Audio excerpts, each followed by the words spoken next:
السلام علیکم، welcome to my channel. شروع کرتے ہیں آج کی کہانی۔ ظاہر شاہ اب تیسری بار زوہا کی چیئر کے قریب آ کر کھڑا ہوا تھا۔ وہ ابھی تک اپنی پینسل کی مدد سے چیئر کے ہینڈل پر کارٹون بنانے میں مصروف تھی۔ جہاں تک مجھے لگتا ہے کہ یہ کام آپ اپنے فری وقت میں بھی کر سکتے ہیں۔ فی الحال آپ کو جس کام کے لیے یہاں پر بٹھایا گیا اس کام کی طرف توجہ دیں۔ زوہا نے اس کو کینہ توڑ نظروں سے گھورا تھا، جو اس کا شوہر کم اور جلاد زیادہ تھا۔ پتہ نہیں وہ کون سی خوش قسمت لڑکیاں ہوتی جن کو ان کے شوہر محبت کے ہاتھوں مجبور ہو کر پیپرز ایڈوانس میں ہی بتا دیتے ہیں، مگر یہاں پر تو محبت دور کی بات انسانیت بھی نہیں ہے۔ میرے شوہر کے اندر وہ دانت کچکچاتے ہوئے اس کو دیکھ کر بربرا رہی تھی۔ ظاہر شاہ کے ساتھ زوہا صاحبہ کا کچھ ہفتے پہلے ہی نکاح ہوا تھا، جو اس کا سب سے ناپسندیدہ پروفیسر تھا۔ آج اس کا ہی پیپر تھا اور زوہا کو ایک لفظ بھی نہیں آ رہا تھا۔ وہ یہ بھی جانتی تھی کہ وہ اسے فیل کر دے گا، کیونکہ محترم کے اوپر ایمانداری سے کام کرنے کا بھوت جو سوار رہتا تھا۔ زوہا صاحبہ نے اپنے شوز میں سے بہت سی پرچیاں رکھی ہوئی تھیں۔ اس کے علاوہ اس نے اپنے بازو پر بھی ہیڈنگز کے نام رکھے ہوئے تھے، مگر وہ ایک لمحے کے لیے بھی اس سے الگ نہیں ہو رہا تھا۔ جب بھی وہ دیکھنے کی کوشش کرتی تو وہ موت کے فرشتے کی طرح اس کے سر پر نازل ہو جاتا تھا۔ یونیورسٹی میں ان کے نکاح کے بارے میں کسی کو بھی معلوم نہیں تھا۔ کلاس کی بہت سی لڑکیاں ظاہر شاہ کی پرسنالٹی کی وجہ سے اس کو پسند کرتی تھیں، لیکن جب وہ زوہا کی ذات میں حد سے زیادہ انوالو ہوتا تھا تو وہ جل بھن کر رہ جاتی تھیں۔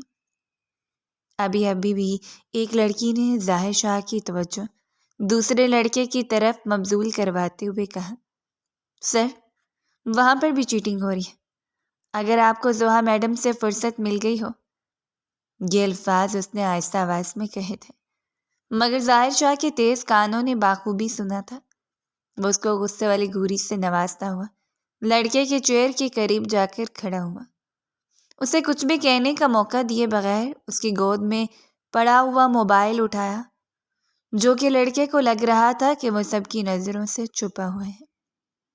اس کے بعد اس کا پیپر کینسل کر کے اسے حال سے باہر بھیج دیا۔ یہ دیکھ کر باقی سب بچے دنگ رہ گئے تھے۔ پہلے ہی دن ایک بچے کا پیپر کینسل ہو گیا تھا۔ اگر آپ چاہتے ہیں کہ آپ کے پورے سیمسٹر کی محنت کا بیڑا غرق نہ ہو تو مہربانی کر کے ہر کوئی اپنے پیپر کی طرف توجہ دے، اور جو بھی چیٹنگ کا سامان اپنے ساتھ لایا ہے وہ ٹیبل پر لا کر رکھ دے۔